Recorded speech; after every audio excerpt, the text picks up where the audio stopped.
All right, good afternoon. In a short while, we'll be joined by my guest, Margot van der Velden, who is the World Food Programme's Regional Director for West and Central Africa.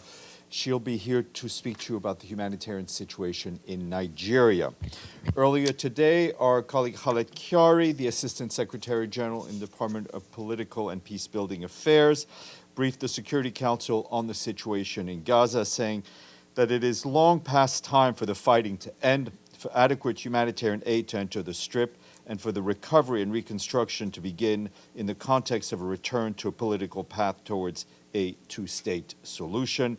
He said that today the situation inside the Strip, especially for women and children, is more dire than any other time during this crisis.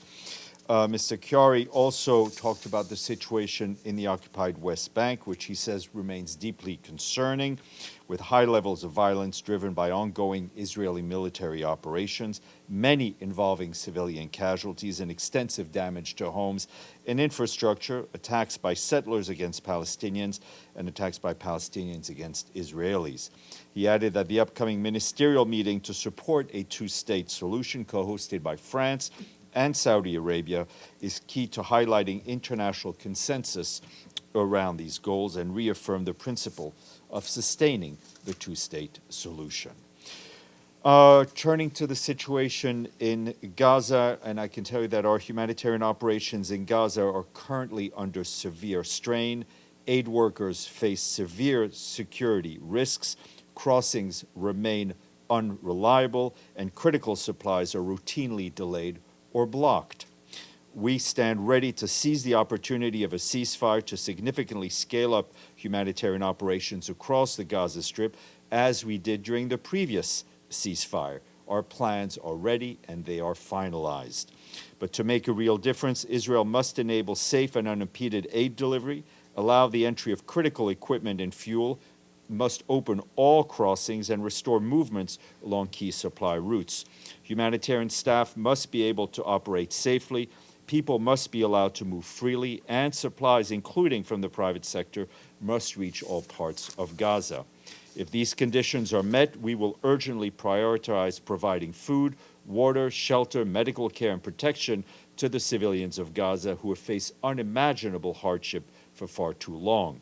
Today, our resident and humanitarian coordinator for the occupied Palestinian territory, Dr. Ramiz Alakarov, visited the Gaza Strip, where he met with UN agencies and humanitarian partners in Deir al-Balah. During his visit, he expressed strong support for the tireless efforts of humanitarian workers who are continuing to deliver under extraordinarily difficult and dangerous conditions, including working in an active combat zones amid persistent fear. Meanwhile, the Office of the Coordination of Humanitarian Affairs warns that hunger crisis in the Gaza Strip has never been so dire. Today, 109 aid organizations warn that mass starvation is spreading across the Gaza Strip, with colleagues and those they serve wasting away. We and our partners report that aid workers are fainting from hunger and exhaustion. Deadly malnutrition among children is reaching catastrophic level. UNICEF reminds us that severely malnourished child is over 10 times more likely to die than a well-nourished child. Despite catastrophic conditions, our aid workers are continuing to deliver life-saving assistance wherever and whenever they can. However, OCHA stresses that to sustain these operations, including nutrition programs, the Israeli authorities must facilitate delivery of much more aid and into and across all of the Gaza Strip without any delay. As of Sunday, our partners delivered 158,000 cooked meals through 64 community kitchens. This figure reflects a decrease of more than 70,000 daily meals compared to the previous day. On the health front, hospitals are overwhelmed and cannot cope with the influx of patients, including those injured by hostilities, due to lack of supplies and food. Earlier today, local health authorities tell us that in the past few days, several of their health facilities have been shut down due to lack of fuel.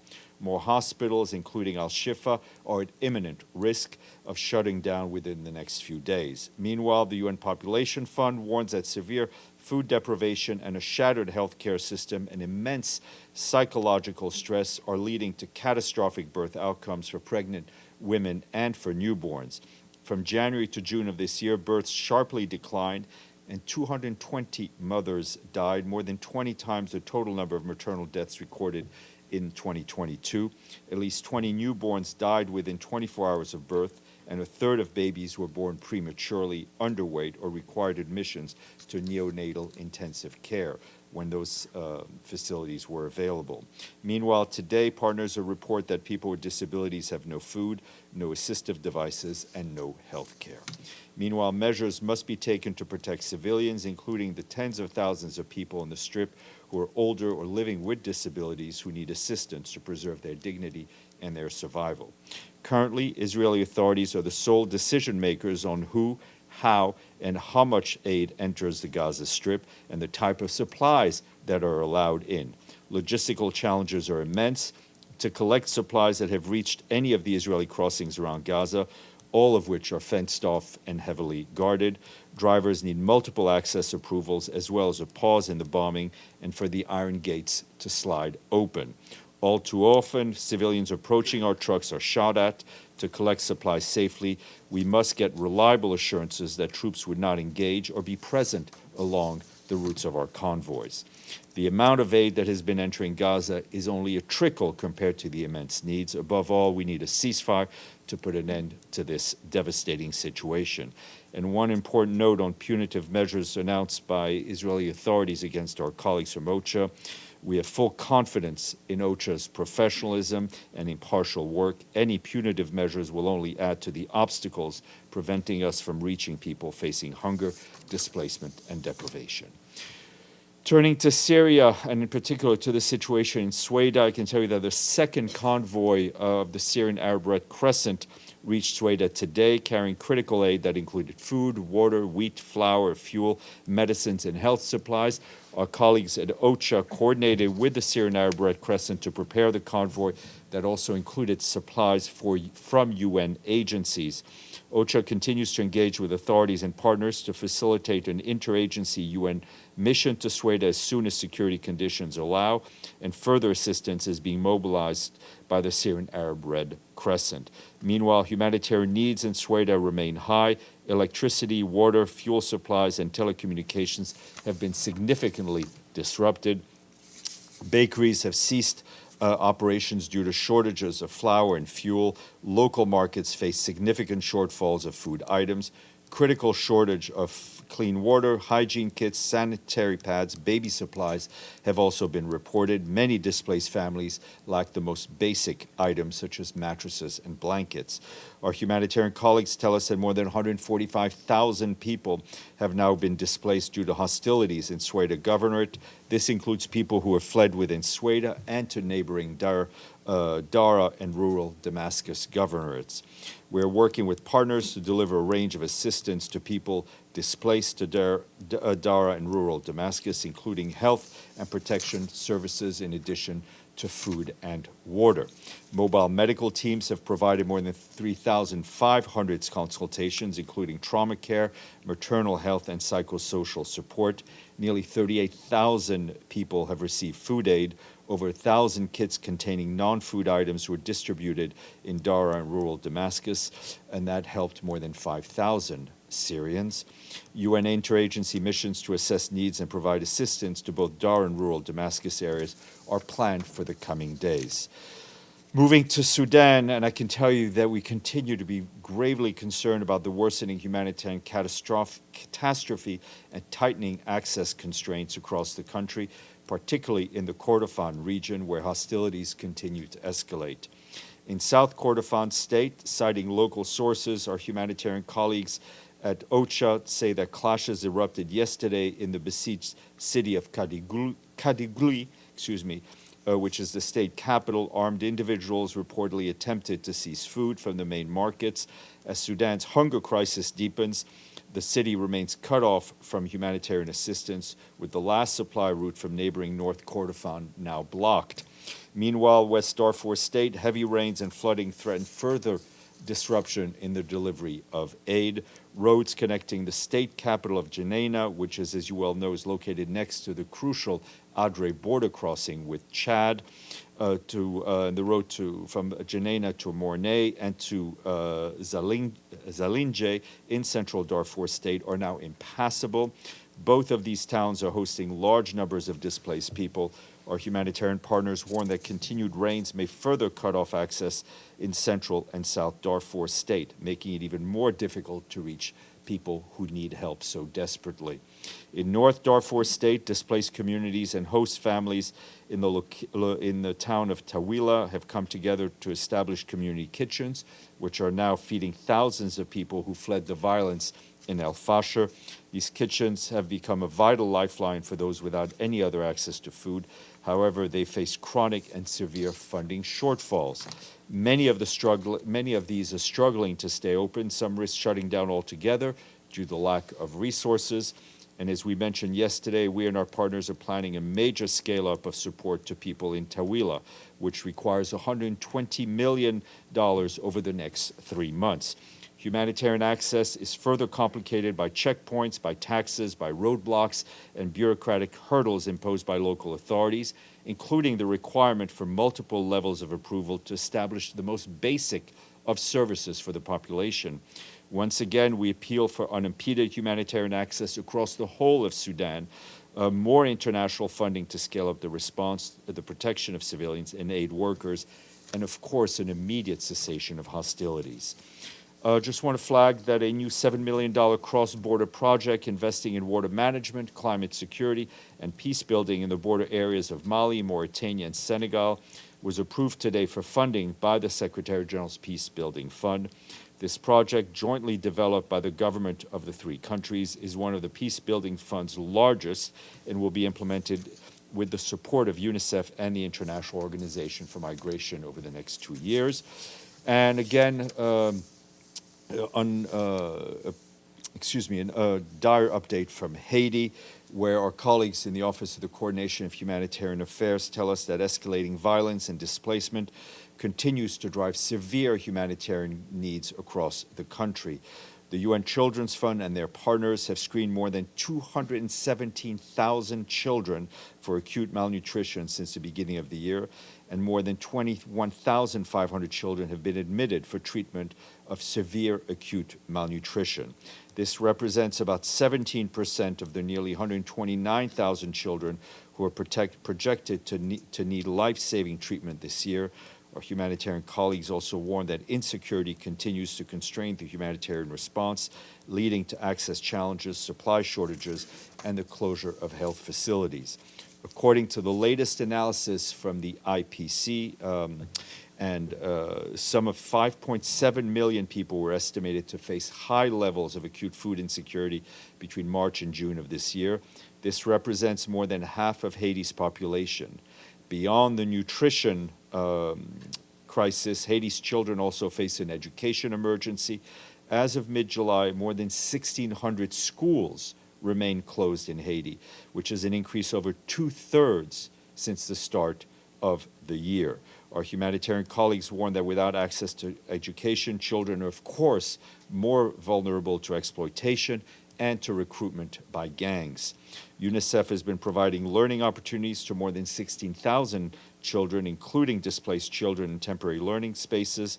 The agency has also reached over 100,000 children with mental health and psychological support.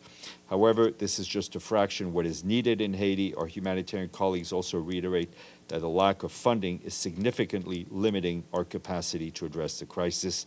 Haiti remains, as I've said here many times, the least funded of our underfunded country appeals globally. More than halfway through the year, we've received less than 9% of the $908 million required for the response for this country. Lastly, just want to flag that this morning, the Secretary-General sent a message to the high-level segment and commemorative ceremony marking the 30th anniversary of the International Seabed Authority that took place in Kingston, in Jamaica. In his message, the Secretary-General noted that the international seabed area is not the domain of any nation. It is the common heritage of humankind. He said the deep ocean remains one of our last frontiers, adding it holds great promise, but also requires great caution. The Secretary-General pointed out today the International Seabed Authority is navigating a complex challenge with care and clarity. He commends its commitment to finding balanced and effective solutions. Gabriel. Thanks, Steph. Two questions. One is I took note of your comments regarding OSHA and the punitive measures announced by Israel. My question is, what will these measures, how will these measures, affect the UN's ability to carry out a humanitarian response in Gaza right now? It makes things more complicated, right? That's the bottom line. It makes things more difficult. It makes things more challenging, and it's going in the wrong direction. And a follow-up, during his remarks, Mr. Chiari said that regarding UNRWA, based on the current forecast, there is not enough money to sustain all operations in the field for UNRWA until the end of August. Another UN agency under attack, essentially, in Gaza. How does the Secretary-General feel that this funding for UNRWA could affect UNRWA's work in Gaza? I mean, again, less money, less work, less money, less people getting the aid that they need. UNRWA has been jumping from funding crisis to funding crisis for quite some time. We encourage member states to up their donations to UNRWA, which remains a critical part of our operations in the region. Edie, then Deji, then Benno. Thank you, Steph. One more follow-up on the Israeli ambassador's comments about OSHA to the Security Council. He demanded that Tom Fletcher, the head of OSHA, immediately retract his claim that Israel is committing genocide in Gaza. What is the UN comment reaction to that specific? For him to have retracted, he would have had to have said it, which Mr. Fletcher did not, right? If you look at his remarks he made to the Council on 13th May, he called for decisive international action to prevent genocide and ensure respect for international humanitarian law.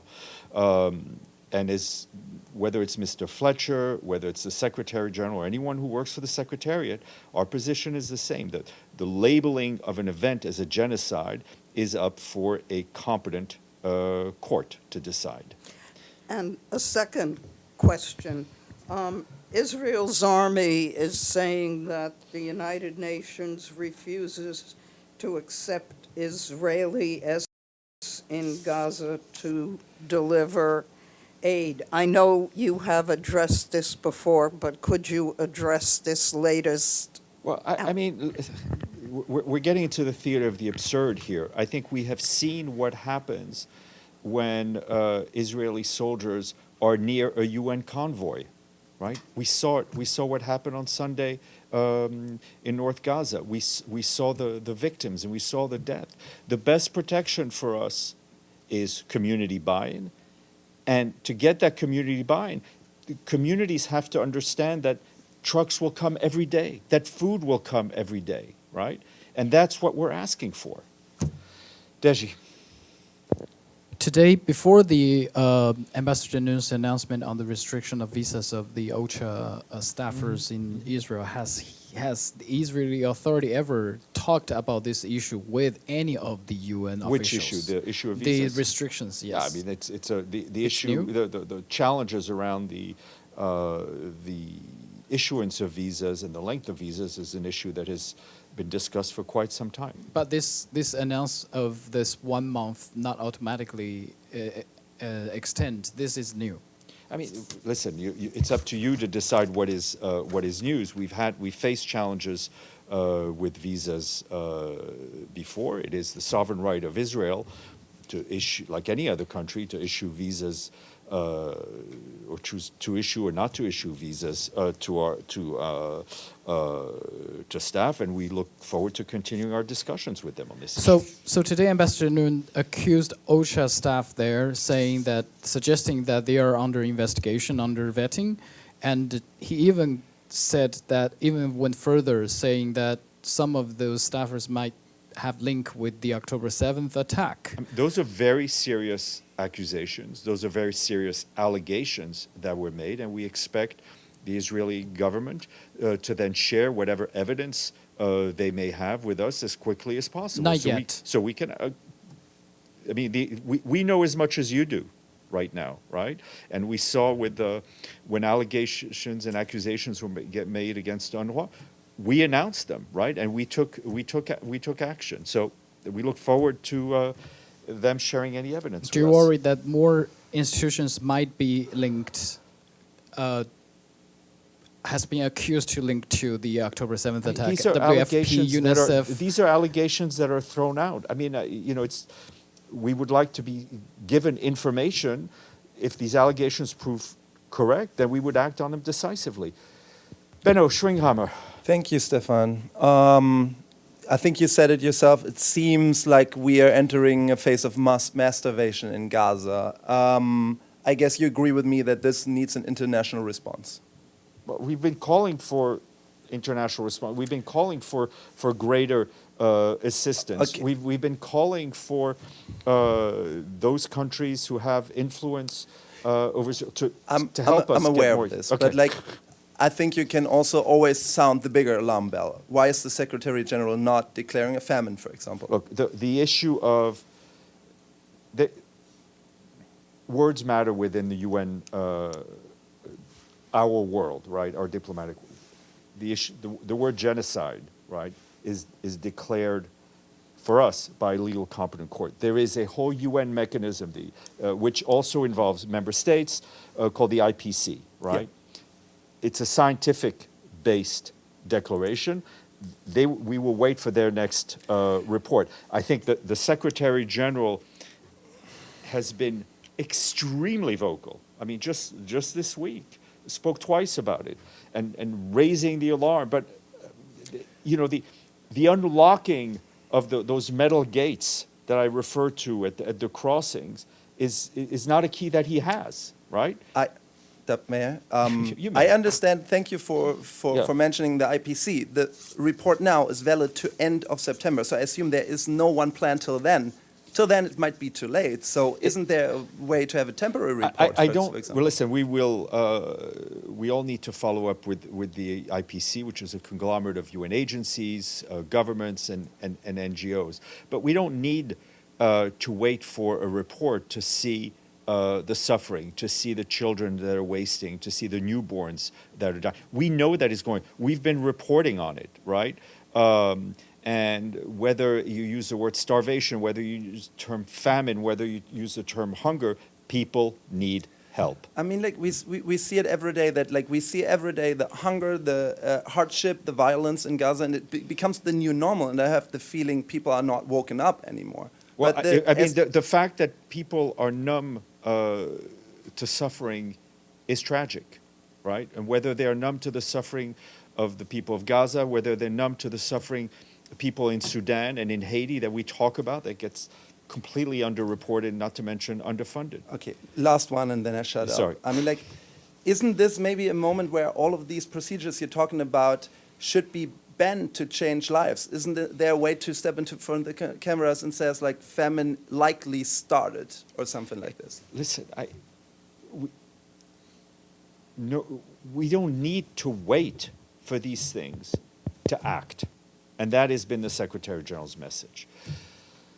Yes, and then we'll go to Alex. Thank you, Steph. A follow-up on OCHA and the Israeli government. This morning, Ambassador Danon of Israel at the stakeout lashed on OCHA, and he reiterated the allegations he had against its staff and everything. But he said also that there is 950 food aid trucks waiting on the Gaza side. How accurate is this number? And second, how many of these trucks belongs or destined for UN agencies? We've been saying the same thing. There are a lot of trucks. There are a lot of supplies waiting at Karim Shalom, Karim Abu Salam crossing, and others. I've just described to you the procedure. Let me finish. I've just described for you the procedure on how we need, what it takes for us to get that aid. The Karim Shalom is not a McDonald's drive-through where we just pull up and pick up what we've ordered, right? There are tremendous bureaucratic impediments. There are tremendous security impediments. And frankly, I think there's a lack of willingness to allow us to do our work. Thank you. Just to explain the rationale, that this is what he said. I'm not questioning because there is no third party that I can verify. You asked me to respond to what was said. But my understanding that these trucks have already crossed we've explained this ad nauseum, right? There are trucks that come in from Israel. They go through a first checkpoint. They're in a sense of a no man's land or demilitarized zone, whatever you want to call it, inside the crossing. And then we have to come in with our own trucks. We have to be allowed to come in with our own trucks. The goods have to switch from one trucks to another. It's a very lengthy procedure, which we've explained a lot. Alex, and then we'll go to the screen. Thanks, Steph. I got a couple questions. Firstly, on Iran. Iranian Deputy Foreign Minister said that Tehran has agreed to receive a technical delegation of the IAEA in like 2 or 3 weeks. Could you please confirm that, or we should call Vienna? Call the option number 2. Of course. Another one on the meeting between the Secretary-General and Hungarian Foreign Minister Szijjártó. Can we have a readout? Yeah, we'll try to get you a readout. Thank you. I don't have a readout. All right, Abdelhamid and then Jacob, and then we'll go back to Dish. Thank you, Steph. I hope you hear me well. Yes, sir. Okay. I have 2 questions, Steph. First, on Khaled Khiari's statement. He said, talking about the West Bank, quoting, he said, what made things bad in the West Bank, attacks by settlers against Palestinians and attacks by Palestinians against Israeli. Do you think this is a fair statement to equalize between the attacks by settler and the Palestinian without mentioning even the army? Although he gave examples of attacks by Israeli security forces, yet in this statement, and as you just said, words matter. He didn't mention the army, he didn't mention ISF, the Israeli security forces, and he put them equal, the attacks by the settlers and... Abdelhamid, it is your right, it is your duty as a journalist to pick apart everything that we say word by word. He delivered the remarks on behalf of the Secretariat, on behalf of the Secretary-General. I don't take it as an equalization. In case you do, then feel free to write about it. What is your second question? My second question, isn't time for the Secretary-General and his senior staff to re-examine their relations with Israel? They attacked UNRWA, they killed so many staff, they attacked UN facilities, UN hospitals, UN clinics, UN cars, UN schools, and now they're attacking OCHA and senior staff. They also criticize UNICEF, WHO. Why not the Secretary-General sit together with his staff and redefine their relation with the state, which is really waging a war against the UN, the way they were waging a genocide war against the Palestinians? The Secretary-General of the United Nations, especially in time of humanitarian crisis, doesn't have the luxury to say, I will not speak to such and such member state. We continue to engage with the Israeli authorities because it is part of the solution to a huge problem. It does not stop us from speaking out, like I've been doing for the last 20 minutes, against policies that have been imposed by the state of Israel against the UN, but we will continue to engage with Israel as we do with all 192 other member states and 2 permanent observers. Okay, Jacob. Hi, thanks for having me on. With all of its flaws, and there are many, the Gaza Humanitarian Foundation has been issuing these daily pleas to the UN to offer some sort of cooperation between agencies and GHF. Is there any sort of response you want to give to them and their pleas? Listen, it's the same response we've been giving over and over again. There is enough work for many humanitarian organizations to work for us to work with. We welcome working with any other partners. All we ask is that those partners work based on the most basic humanitarian principles, one of them being that don't set up an operation that will increase the risk of people to be shot at or trampled while trying to get food. Also, we have a system that works. All we're asked is to be allowed to do that system. I don't think we need to add another layer of for-profit organizations. We need humanitarian partners, and we welcome working with any and every humanitarian partners that works along those bases. Okay, Deji. Can need a vacation. I'm going to give you an uplifting question anyway. So yesterday, Secretary-General had a very long speech on the energy transition. In May, there's a report suggesting that China may have already peaked its emission due to the clean power, which means there's a surge of usage of electricity, but still the emission just reduced. And what's the response from the Secretary-General? Look, we want, I think the response from Secretary-General is in his remarks, is that investing in clean energy, investing in renewable energy is the smart choice, and we encourage every country to do so. And if he visits China, will he consider to try one of the Chinese electronic vehicles? I don't know. He's visited China and he's taken the high-speed trains, I can tell you that. All right. Anybody else wish to speak? Good. I'm off for 2 weeks. I will see you